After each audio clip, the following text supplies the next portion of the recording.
Hello and welcome back to my channel. My name is Halley. If you're new here, thank you so much for watching.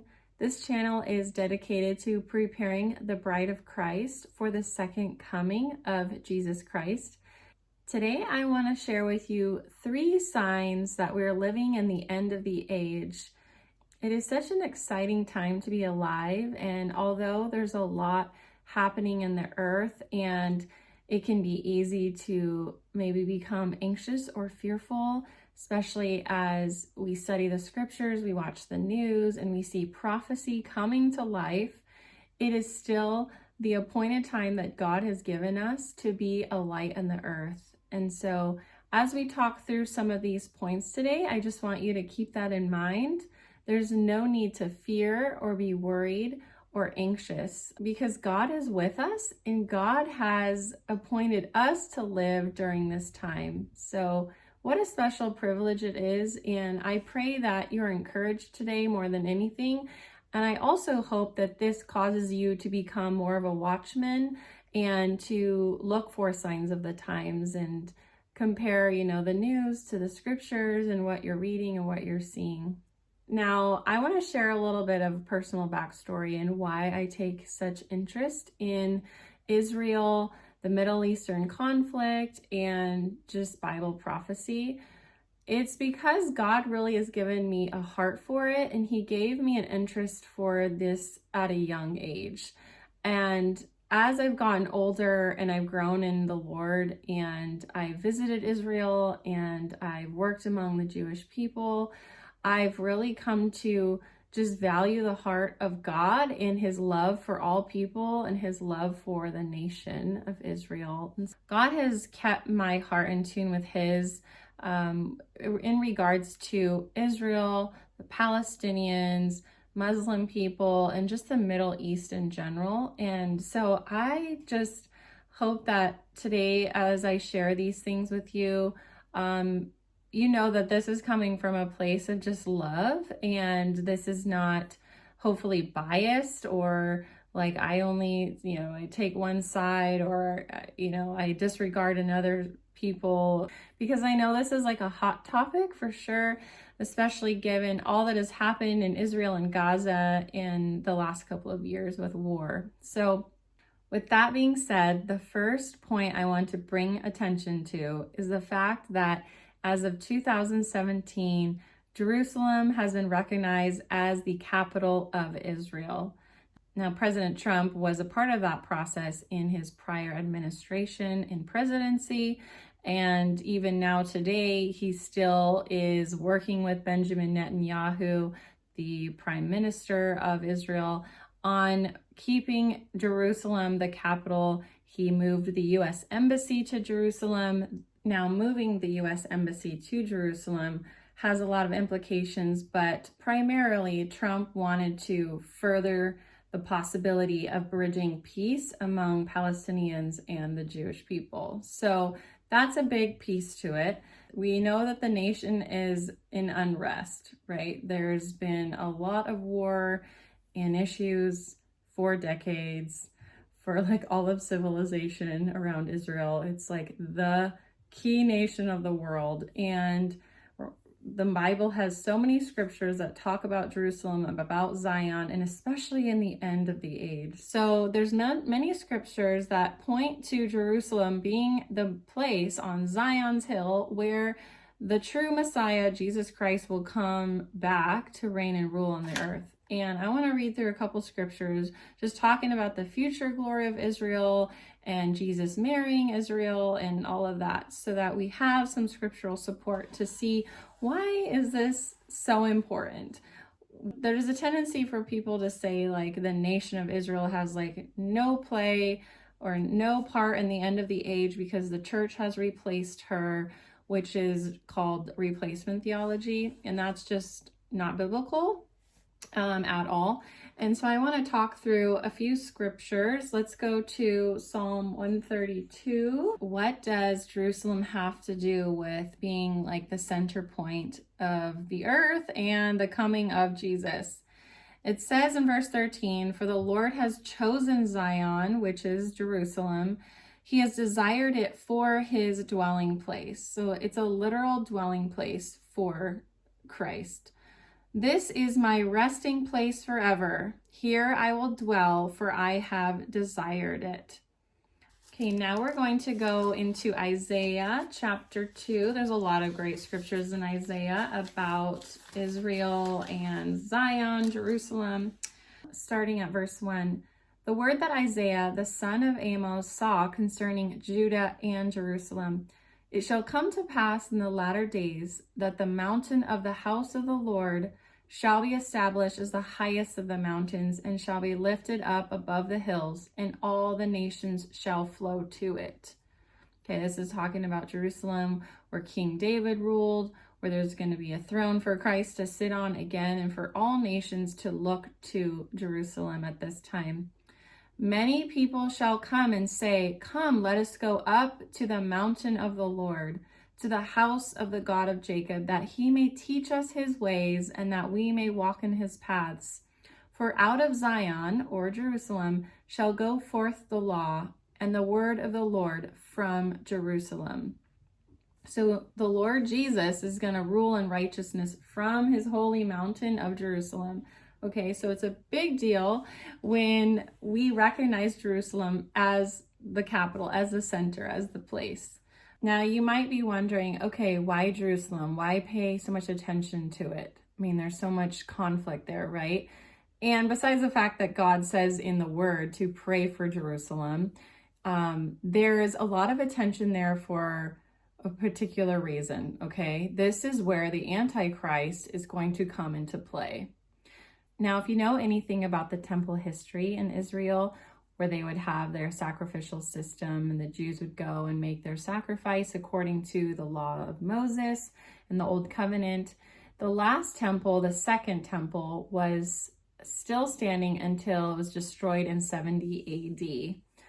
And since then, they've not been able to rebuild the third temple in Israel. With all of the conflict and the war, it's been such a hot point for that nation. And they've attempted throughout history since 70 AD to try to do sacrifices in certain times, but it's not been successful. So their hope is the Sanhedrin and all of the Jewish rabbis really want to get the third temple built. This has been a desire of theirs for a long time, and they continue to talk about it in the news. But they really want to rebuild it so they can reinstate the old sacrificial system.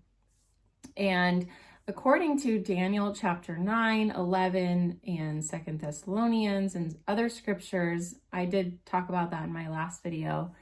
This is so critical because when they are able to come to an agreement, a peace treaty in Israel among Palestinians and the surrounding nations that war against them as well, there's going to be this third temple rebuilding. And the discussion is being had right now, okay? There's a lot of discussion around the third temple. And I know that it's been a discussion for a long time, but again, these things are moving rapidly here. Okay, now, one of the most interesting parts of all of this, I'm going to share a news headline. This man right here just held a meeting with the Saudi crown prince to discuss a conference about a two-state solution or a peace treaty among Israel and Palestine. So this is, again, another indicator that we're moving into this timeline very quickly with the Antichrist. The peace treaty is described in Daniel 9, 11, 2 Thessalonians, and ultimately the coming of Jesus Christ. So this is crazy. It's heating up. There's a lot of debate over who this man of lawlessness, Antichrist, could be. I think there's going to be several people involved in this process and the discussion with the peace treaty in Israel.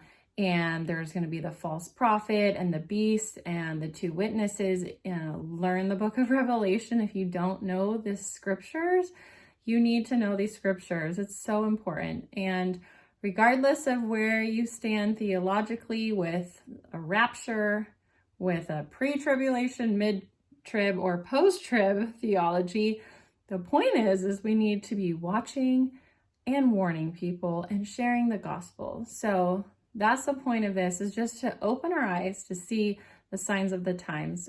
Okay, moving into the third point, I want to talk about Passover and about the sacrificial system and the fact that Israel has been wanting to not only rebuild the third temple, but implement the sacrificial system again. Okay, so this weekend is Passover. April 12th at sundown is the beginning of Passover, which is a huge feast. Now, in order for there to be a sacrificial system in place, you also need a pure, unblemished animal.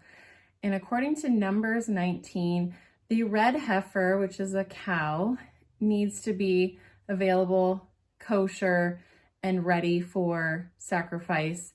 It is used as part of the law of purification for cleansing the priest to be able to go into the temple and do the sacrifice as well. So there's a whole process to this. And as of 2022, in Texas, they found a group of red heifers that seem to meet the requirements according to the Jewish law. Now, there's a lot of things within that requirement that's not necessarily biblical, but it's more like a man-made requirement. And there's some controversy over, is the red heifer perfect enough or unblemished? Because I think just 2 days ago I read, what's the update with these red heifers? Because ultimately Israel wants to sacrifice these red heifers this weekend, like Passover time. And they've been waiting and waiting. And even though they don't have a third temple built yet, they erected a pseudo altar that like faces the Temple Mount where they would build it and sacrifice there. There's a special group of people who keep watch on the red heifers. And I just read a story like a couple days ago that talk about how the red heifer had like a couple of white hairs, and so now it's like disqualified and can't be sacrificed. But then there's this debate that, well, maybe they're making it seem like they're disqualified, even though it's not specified in the law that it, can't have white hair or whatever. Maybe they're making it seem disqualified so they actually can still sacrifice. And then it's not like this huge religious conflict, because, it's going to stir up a lot of things. So with that being said, we have three major themes happening here that indicate we're in the end, we're close to the coming of Jesus Christ, with Jerusalem being declared as the nation's capital, even if maybe some other nations wouldn't recognize it.